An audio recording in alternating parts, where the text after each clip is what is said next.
Apache. Not because they hated each other, but because they respected each other. This idea of Comanches and Apaches and how they murdered and killed and pillaged each other, a lot of it's true, but it was pushed on us, not just us, but the Comanches too, by the French, by the Spaniards, by the Americans, by the French. There was a lot of it was political as well. It was all political. Especially in Texas between the Comanches and, you know. They were being armed by the French, who wanted this part of for France. And the Spanish wanted to keep them back, we'll arm the Apaches, we'll fight them. And so this is kind of like a DMZ war zone here, and that's why it was never really settled. So the Spanish came from the south, when the Atlantic, Right. where the fire and all that. Is it true that the Spaniards and the Indians became as one race? No, there's still separate races. What happened was this, is when Carlile first came through Texas, he came from the north, through over by Panama, by Mexico. And he came up here in 1542, and when he first ran across Apaches, then he called them vaqueros, you know, because the Spanish had never seen buffalo. They didn't know what buffalo was. Well, the Lipans were hunting buffalo, so they know they're vaqueros. But because of the lifestyle was different than European lifestyle, they weren't vaqueros. They would just get something to eat and then they would move on. Whereas Spaniards were more, hey, no, these are our cattle. We put a brand on them. And they, well, eventually did. But so that became something that was foreign to us. Like, how could they be women? Those cows claiming that we stole them here. They were running wild. There were no fences in Texas. How could they be your cattle? They were right here. Oh no, you stole my cow. In the history, I have the Texas Indian papers. I don't have them here with me, but the Texas Indian papers document all those memos and letters that the government sent back and forth to each other, and how much stealing the Apaches and the Comanches did here in Texas. Cattle ranching. If you add up the numbers, there wasn't that many cattle in the world. So how could they have stolen more cattle than existed in the world? And there were still cattle here. They still long. They could steal all these cattle plus all the ones in the world, and more, maybe from the moon or something. But so it was just, you know, if I say that you stole my cow, well then that's true. Nobody ever asked us. But you as cows, we killed our buffalo. All of them, not some of them. Killed them all. Where are they? There's pictures of them here. These are just the hides that existed of the buffaloes in the 1860s here in Texas. Just to take the carcasses were left to rot in the Yeah. Well, one of the things that I made, one of the concepts is still continues to divide and conquer. The negative connotation that is applied to stories, historical stories that have been documented and that are accurate. We talked about the conflict between the Comanches and the Apaches. Yes, it existed. But a lot of it has been perpetuated and I think even embellished by non-natives. And it's being reinforced, and as time goes on, I mean, it just continues to grow and grow and grow. What is not stated is about the positive relationships that existed and that were developed between Apaches and Comanches. We spoke of one, but when the greatest Apache chief was taken to Fort Sill, Oklahoma, which was at that point, I guess, it was a Comanche reservation. The Comanches welcomed him, even though there had been conflict in the past. They welcomed him and respected him and honored him. the Gladys Narcone, who was on the commission or part of the board to restore the cemeteries there for all the scouts at Fort Sill, and it wasn't just Apaches and Comanches, there was a lot of different Indians, but mostly Comanches and Apaches. Went around with a Comanche, this is where her family was buried. He said, this is Lipan. We walked around, Lipan, and all over, these are all Lipans. He said, they have Comanche names. These aren't Comanches, these are Lipans. This is my family. And we went around the whole cemetery with it. And we went outside and they have almost quite this big, not as tall as this, but pretty good size. And done by the army there to commend the committee that restored their cemetery there. And it's in marble. And so she goes, look at that. And so I looked at it and wow, that's nice. That outside the cemetery there, it's nice. That finally that the United States government and especially the military had done something for these scouts who were soldiers, even though they're buried outside the fort. They're not buried over there, the other side of the freeway. And then she took me on the other side. And I go, oh, there's stuff back here too. And she's a pretty mellow lady. She's in her late 80s. And she says, there's one thing wrong here. And I looked at it. Well, there's a lot of writing on her names and stuff. He says, this name appears on both sides. He says, we told her, the day before the unveiling, he said, could we look at it? So they looked at it and they go, take it down. We don't pump our chest in front of these warriors. It's not about us, it's about them. You put one name on both sides of this wall, take it down, and make it right. Well, it's the day before, we can't do it, sorry. But we'll change it in time. Well, they never done it. So they went home, said, well, we won't be here. You can have your own celebration. So they went home. In the morning, she gets a phone call. You gotta come down. What? I'm not going down there. No, you gotta come down. I'm not going. You need to be over here. See what happened. A lightning storm came up in the morning, and a lightning bolt came and blew the whole side of the monument. I go, get there. This is unbelievable. That's what happened. And this lady, the elder lady, was talking matter of fact. He says, because it's something that we know, we tell them. It's not about us. It's about these guys that are buried here.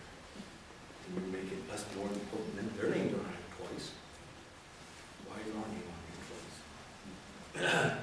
Anyhow, so it's amazing what we've learned with them. And here is a photograph so that they have the original photographs. And this is why a lot of the indigenous people for years didn't like photographs taken. Because you're going to crop this picture of this whole photo and now it becomes about me. It's not about me, it's about us. The ceremonial pictures, especially ceremonies, and the ceremony with Quan Parker, and there were 6 different war captains there. And they were having an announcement ceremony here to essentially honor the Chilano family, because they were great warriors. And now it becomes about that one warrior. No. See, that's why we don't allow pictures of ceremonies, because people don't know. And years later, instead of publishing or writing about the ceremony that happened, they write about one person. It's not right. And so that way it is dictated by the people. I would love to hear Mission San Jose, you know, to have that video story of the mission, how they were founded and whatnot. This is years ago. Yeah. So as I'm coming out, I'm wearing some kind of like this, a shirt with a patch or something like that. And they had just redid the video. And a fellow's there with some ladies and some group of people at the door. How you thinking? I'm looking at all the credits and I'm done. So coming out, and the guy said, well, what'd you think of the video? Oh, he said, oh, are you Apache? He goes, oh, yeah. So I tell him a little bit more, and he said, well, what'd you think of the video? I said, well, let's just step forward. What? Do you realize how much money, how much research? We wanted to make sure we got this right. We didn't stop anyone. We wanted to make sure we got it right. And he went on and on and on telling me about all he had done to make this video nice. And I asked him, can you tell me the name of one Apache you talked to? Why? How about one Comanche? You mentioned them. so-and-so, yeah, that's what, no, that's a, well, librarian. Well, I said, see, I didn't say it was a bad video. I said, I know what you had before was worse. This is better. I said, just because you take a step forward doesn't mean you stop. Keep going. We're not hiding. You can talk to us. You don't have to talk to me. I'm just one. But there's many of us here. Talk to somebody and get this story right. You're getting it better, but it still has to be improved. If I write your story, why don't I just come up to you and ask you, hey, look what I did. I want to honor you. Hey, is this good? And we can work together here. And it hasn't been done yet.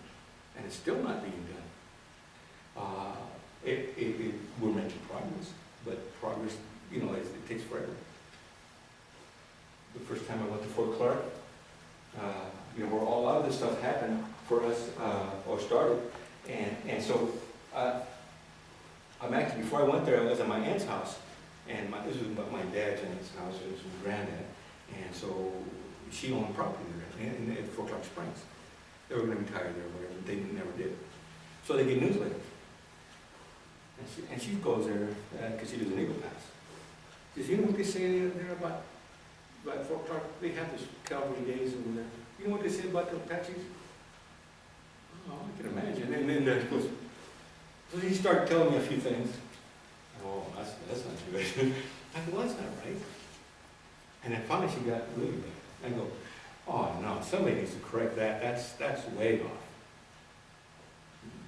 She went and picked up her phone and called him. My nephew's here, he's going to go there and correct what you're saying about the Apaches. I said, is it me? And he said, didn't you just say somebody? Are you somebody? Well, then you go. You don't come here and tell me. You go. Oh, hello, and that's how it started. So I went there. I got all the material for TP, and so we set it up.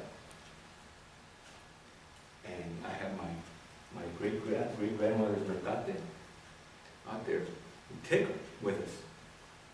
All the plants that grow around there, the nopales, the corn, everything that's natural around there, mesquite, all the different things that grow around there, this is for food. The pecans, acorns, all this, everything. Pita plants. And we're ready. The kids can come later on. It's Friday. So, making sure everything's ready, and we're ready. Got 4 guys coming. Big soldier, big guy. And with their guns and uniform on and stuff like that. So as we shake his hand, he didn't push it out of the way, but he just bumped it up against me, and he put his brim of his hat right on my forehead. And we're standing there looking at him, and he says, you feel a little bit outnumbered, dude. So I look around and go, no, it's right. It's about the right odds. 200-300 of them out there. And so his buddy laughed kind of going. He says, shut up. This is a fort. We honor soldiers here. I said, this has been a fort since 1852. What was it in 1851? This is Apache land. I said, you're welcome on our land. We come here to learn from you. And I hope you learn one thing from me. I'm not leaving. As soon as I said that, I said, well, why did they say that, you know? They killed me, you know? But a busload of kids is coming up on the road there. And, oh, look at the ATP, the Indians are here, all right, yay! And they're all doing. And so he calmed down, and he's trembling mad, and he turned around and walked away. And I go, whew, that was close, and I go, oh, well, I expected some friction. But this is some of the stuff that we got. But during the course of the day, I'm talking to the kids, and I made my own historical landmarks in our rooms. The same markers that they have there, but my rooms, or not my rooms, my grandmother's rooms, and how they view the same history. It wasn't like a different history. We can't change it. It already happened. Well, he would come, take cameras, and record. You could see him like trying to be sneaky recorder. So as I'm talking, so I would speak up a little louder and so we could hear. And so a lot of the stuff I had printed up like that, including the words on the historical landmark, and some of the stuff that I had typed up there.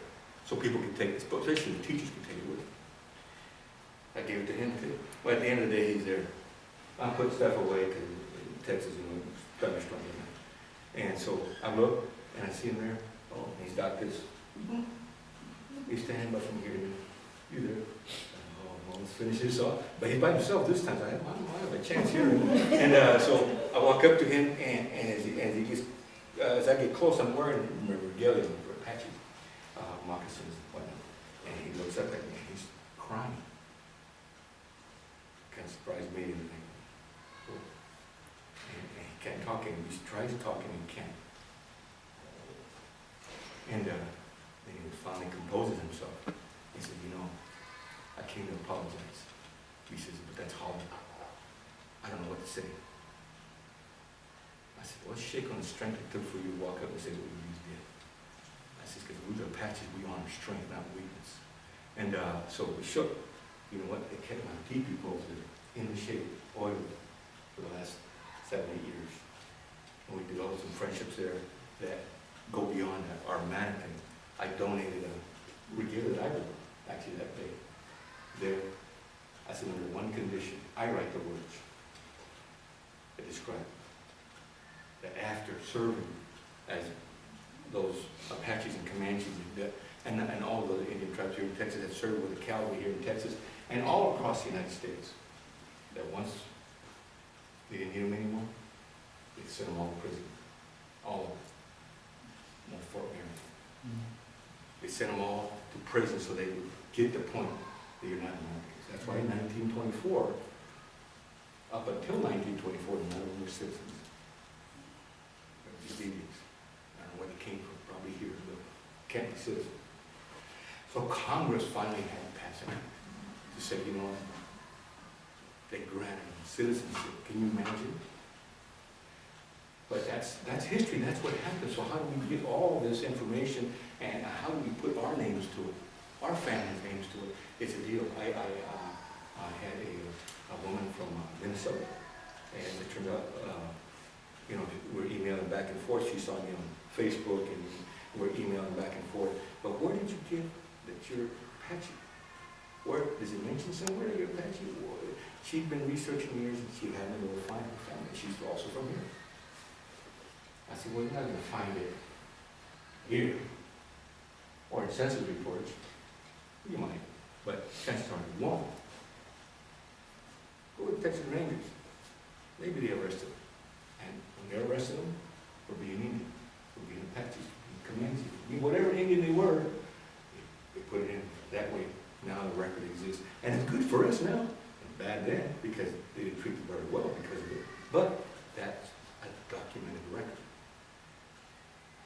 So because when you go to the census reports, as I learned in the class here, you look at the census reports because everybody that lives within that block is your relative, not some people. Because as you know, when we were young, you lived next door to all your family. Everybody who lived here. This is our family. It wasn't, oh, my family lived on the other side of town, the other one over there, the other one on the side of state. Everybody lived here. And if you go back to parents' days, they were closer, and even the grandparents' days.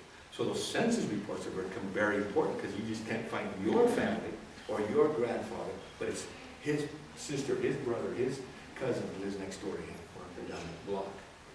So, and that's where I was able to get a lot of those records, and that those family members, you know, had those ties, and where did they live?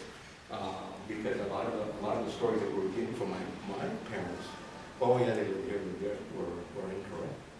Because their parents had told them of where they were born and where they would live, and that was not correct until I showed them a birth record. These documented birth records. And where did you get that, Richard? You made that up? I said, I didn't make this up, I just printed it out. These records exist there.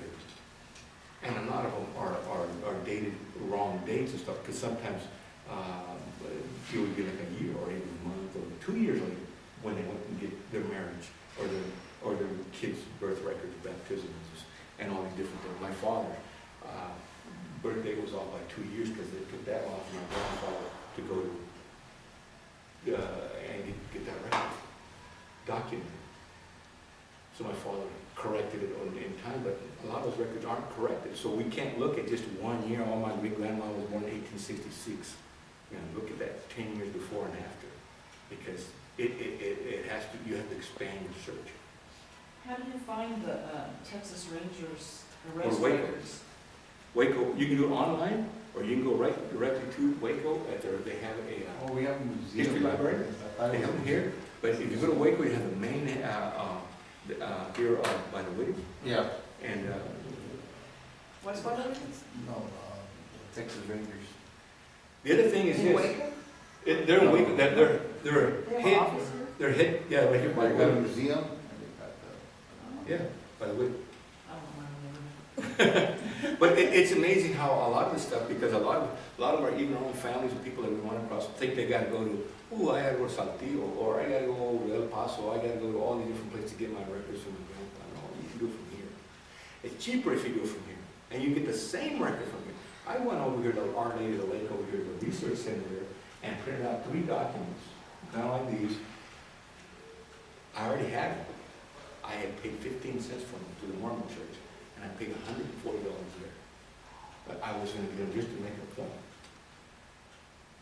And so I explained to them, listen, I know you know, it's nothing free. I'm not complaining about the price. I'll badly pay it. But how is it that another place is doing it for less? A lot less. Actually free. One church is printed to get our family records.